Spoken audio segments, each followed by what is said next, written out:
I think if it had gone a few rounds, it could have been different, but he caught me with practically the first punch he threw, to be honest. The world of boxing is known for being the place people seek to satisfy their urge for violent enthrallment. Oh, it certainly is now. Over the years, we've seen and witnessed it all. Though, however, events and responses outside the ring have proven to be just as startling as the abrupt encounters within it. I am the baddest man. Fucking me. So, rolling back the clock and cutting to the chase, we start our roller coaster of knockout reactions with one of the most famous nights in heavyweight history, when a bizarre post-fight interview led to one of the biggest fights in history. Yeah, Lennox Lewis, Lennox, I'm coming for you. I'm the most brutal and vicious and most ruthless champion there's ever been. There's no one can stop me. Lennox is a conqueror. No, I'm Alexander. He's no Alexander. I'm the best ever. With Tyson pushing into the twilight of his career, a step up from Brian Nielsen to fight Lennox for all the crown jewels was certainly seen as a bit of a steep challenge for Iron Mike.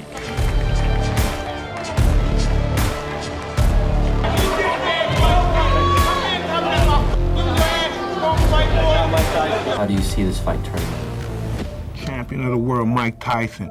Then I'll illustrate my reign with bloodshed and pain. He's great, but I can't be denied this time. I must win. Allah didn't bring me this far to be denied. It couldn't be. I can't bring me this far to be humbled by this man. There's nothing superior than him about me. He has nothing superior than me. There's nothing about him. If anything, he's the Homo sapien, I'm the Homo superior. Mike, you're jumping around. You seem to be a little anxious. I'm just ready to get it on and crush this guy's skull. Yeah, what people say. The majority of the people that take the bets on fight, they don't know much about fighting. I'm confident in my ability and I know what I can do. But utilizing the jab and stinging him with the right hand eventually caused a more weathered version of Mike to fold to the power. Was it a lack of quality opponents going into this that hurt you? I explained before I needed 2 more fights or 3 more fights to fight him. It wasn't meant to be. I've known Lennox ever since he was 16, 15 years old. I have mad respect. They said it, when you fight a bully, you need to bully him. Lennox Lewis asserted himself in many different ways in this fight, and that was one of them. Did you think you could win this fight? Oh man, I don't know. He had me hurt from the beginning. He just kept me hurt all through the fight. Where do you go from here, Mike? I don't know, man. I might just fade into Bolivian, you know what I mean? I don't have nowhere to go and nothing to do, you know what I mean? I just go fly my pigeons on the roof in New York. You'd beat Tyson that was kind of at the end of his stage too, right? Yeah. He wasn't the same guy. Skills when you fight. Skills when you fight. This is an individual sport. You can go lift weights with your teeth. You can go push cars for 2 months. That shit ain't gonna help you in the ring, man. Yeah. When it comes to brash, outspoken characters in boxing, no one comes near topping the wildness of Adrian Broner's characteristics. The boy can't hit me. Can't nobody hit me. I'm the world champion for a reason. December 14th, I'm gonna show y'all a new AB. I know after this fight, I'm going to another level. You've dispatched other opponents so quickly, so easily. Is he one of those kind of opponents, or is this maybe going to be the toughest fight of your life? I mean, I don't have to explain what's already understood, man. He make a lot of mistakes. I'm blessed. I got the skills to pay the bills, and I got enough will. My last name could be Smith.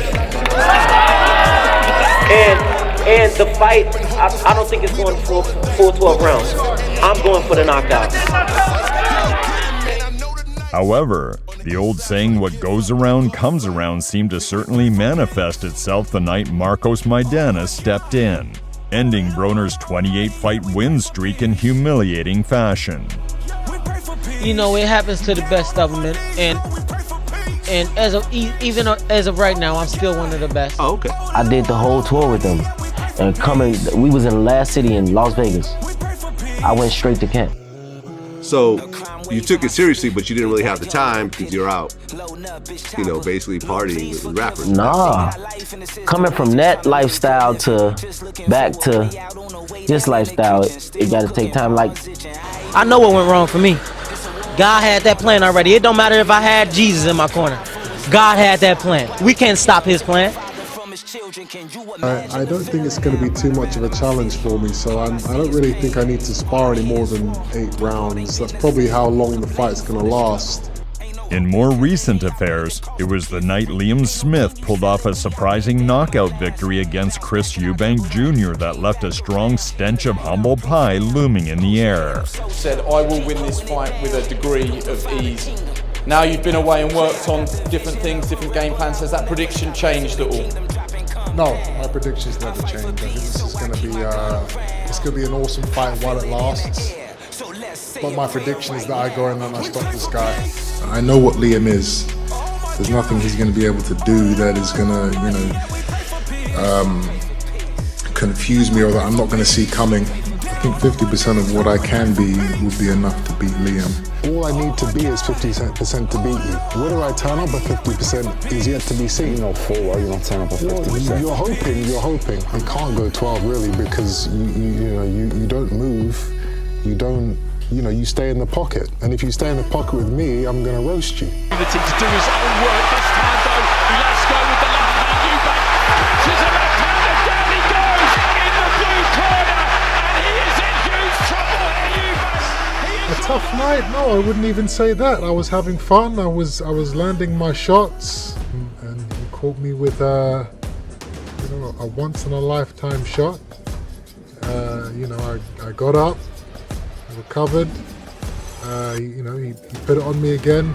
A few more shots, and the referee decided it was enough. Anything can happen. If you think something's going to go a certain way, it can very quickly change.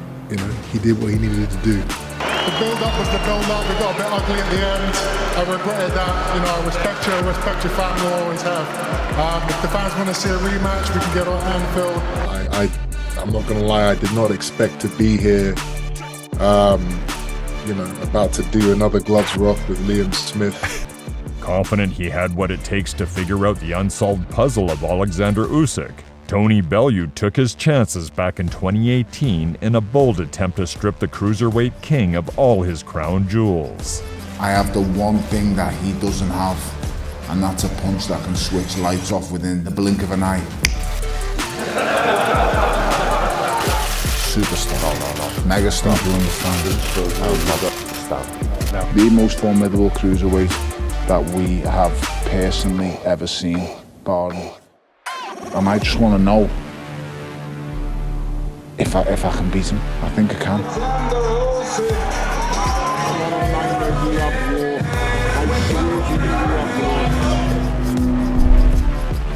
But even after having some degree of success during the fight, Usyk's pressure soon became overwhelmingly difficult to handle, leading to an extremely emotional ending for the former champ.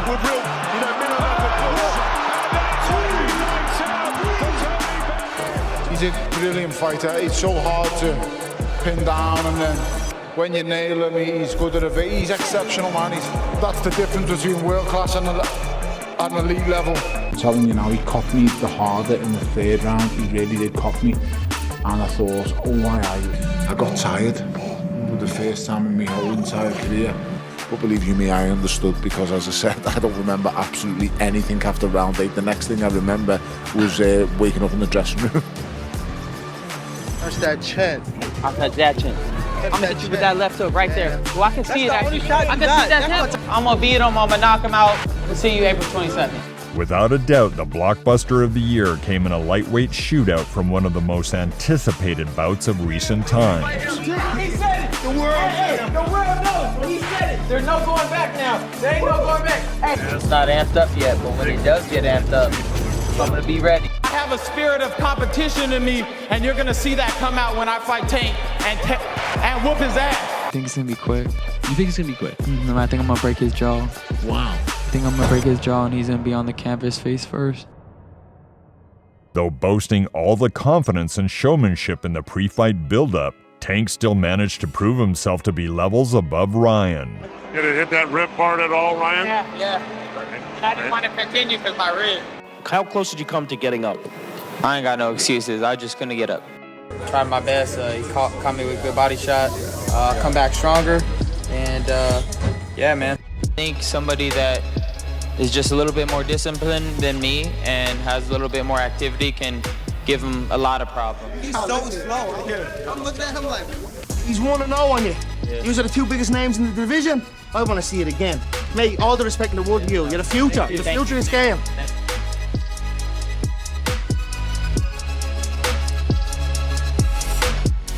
Dwindling back almost 14 years was a night that would lead the British welterweight sensation into the darkest despair of his life, when the step up to face pound-for-pound Philippine legend Manny Pacquiao led to an outcome that was best left forgotten. Floyd, you just can't stop messing about, can you? Your balls are heavy, your balls are light, your balls are swinging from left to right. Live, right, live. Same move every time. Right hook, roll under, right hook, spin off. Just give him something to spin off onto. People are saying that you're slower than Pacquiao, and Pacquiao's speed is the one that's going to do it for you. They said the same thing last time against Paulie Malignaggi, that Paulie Malignaggi would be too quick, and in the end I was quicker than him. I've got confidence in the way I'm boxing technically now. I've got confidence when I stand next to Manny. I think he's going to be surprised by me jab, be surprised by my technical ability. He is still the pound-for-pound king, and it's a nightmare experience. What do you think was Ricky's mistake, if there is any? He should have kept his hands up better. That if you want to talk about the mistake, that was the mistake. Ricky Hatton's attitude probably was what lost me the fight. You know, I'm a fighter. Heart on my sleeve, straight in there, and you know, straight onto one. If it had gone a few rounds, it could have been different, but he caught me with practically the first punch he threw, to be honest. I think the lowest point was when I got beat by Pacquiao. It was absolutely devastating defeat. I was walking down, I've got no best mate, I've got no mum and dad, I've got no boxing no more. What's my point being here on planet Earth? Can you remember the first time you took the cane, what the circumstances were? I can't remember when, where, who from, I can't remember, but I do remember it will have been after the Pacquiao fight at some point.